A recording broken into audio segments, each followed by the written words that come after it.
Fala comigo, meus camaradas, meu nome é Gabriel Barros, eu sou advogado e vamos analisar hoje a decisão do Supremo Tribunal Federal, do ministro Alexandre de Moraes, que atribuiu a competência para julgar crimes de militares nos atos lá do famigerado dia 8 de janeiro, nos atos de vandalismo, aquele terrorismo intentado lá pelos fascistas, contra o STF, o Palácio do Planalto, e que atentaram contra o Estado Democrático de Direito. Então, o ministro ele atribui a competência para julgar crimes de militares nos atos lá de vandalismo dia 8 de janeiro, diz que a competência é do STF. E é importante mencionar, isso aconteceu após um pedido da Polícia Federal, tá certo? Vou ler aqui até o começo da decisão. Que o que eu fico indignado é que muita gente, inclusive do direito, não se dá nem o trabalho de ler a decisão, pelo menos, para poder comentar de forma mais embasada, até para discordar de alguma eventualidade. Camaradas, antes de adentrarmos aqui no tema propriamente dito, eu peço que vocês, por favor, curtam, comentem, se inscrevam no canal se não for inscrito, compartilhe também para ajudar aqui nessa luta diária, nessa batalha de ideias, para trazer um pensamento crítico, um ponto crítico de fato, para que a gente possa pensar o direito de maneira mais crítica, de maneira que a gente possa transformar também o direito, quem sabe, a sociedade, através de um debate qualificado de ideias, tá bom?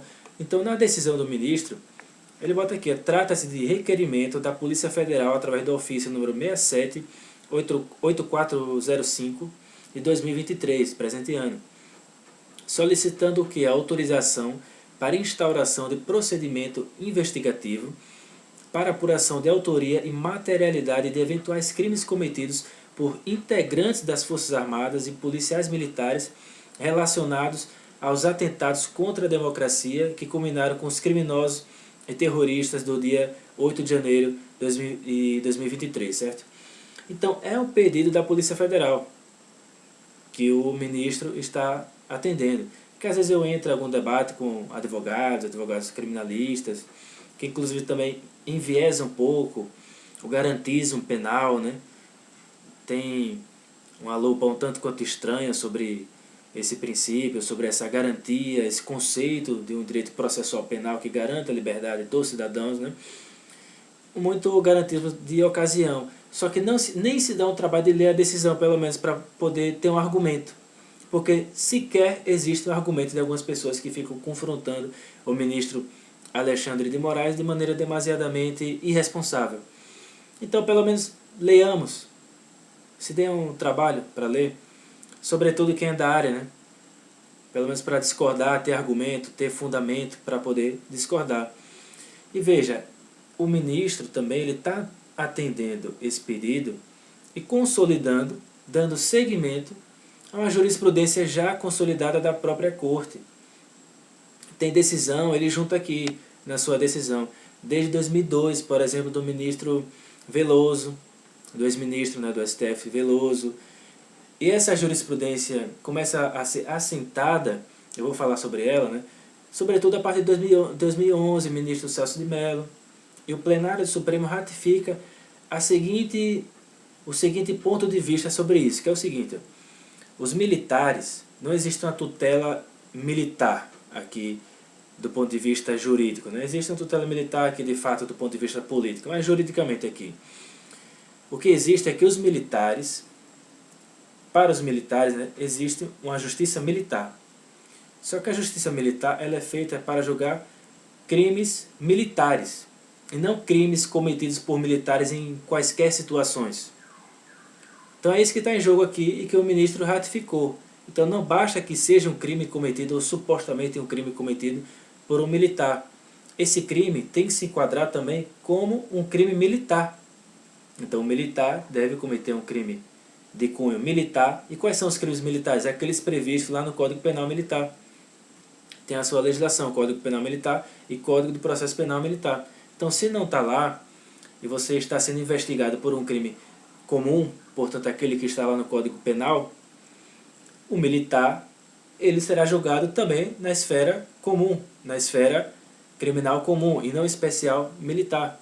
A gente sabe também que dentro da esfera criminal militar existe muito compadrio, um corporativismo aí bem estranho, que acaba dando legitimidade para atos ilegítimos e ilegais.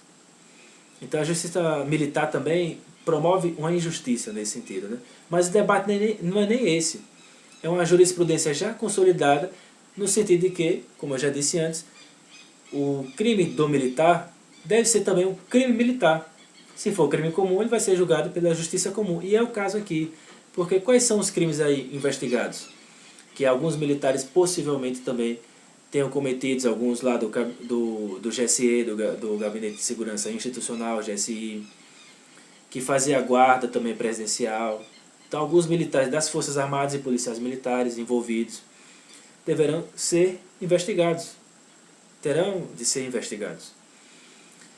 Por quais crimes, então? Tem crimes aí no caso do dia 8, né? Os crimes tem de ameaça, tem de associação criminosa, sobretudo golpe de Estado, abolição violenta do Estado democrático de direito. Tudo isso aí são tipificações penais de crimes comuns. Não são crimes militares, então não basta, como eu disse, não basta que seja um militar cometendo um crime aí qualquer. Tem que ser um militar cometendo um crime de caráter militar, previsto no Código Penal Militar, para que ele seja julgado na Justiça Militar. Como não é o caso, então ele vai ser julgado na Justiça Comum. E quem está sendo competente para analisar esse tipo de feito? O Supremo Tribunal Federal. Então, nada mais razoável do que o próprio Supremo analisar o feito. Então, é isso que está sendo colocado. Agora, a decisão foi importantíssima. A gente pode classificar até como uma decisão histórica, dado o contexto que nós vivemos, né? Então, é uma decisão muito importante. O ministro Alexandre de Moraes tomou essa decisão realmente consolidando a jurisprudência que já está muito bem feita no Supremo Tribunal Federal, e com isso não tem nada de ultrapassar limites, legislar, qualquer coisa desse tipo, como a grande mídia tenta fazer um debate bem rasteiro, vazio e desonesto. Então não é disso que se trata. Eu espero que vocês tenham entendido. É mais ou menos isso, a questão não requer lá tanta complexidade, porque já é consolidada no próprio tribunal. Então é isso. Polêmicas vazias a gente deixa de lado, beleza? Explicação aqui básica sobre esse caso. Beleza, camaradas? Eu espero que vocês tenham gostado. Por favor, lembre aqui, curtam, comentem, se inscrevam no canal, que a gente precisa dessa força para continuar nosso trabalho, tá bom? Conto com o apoio de vocês, meus camaradas.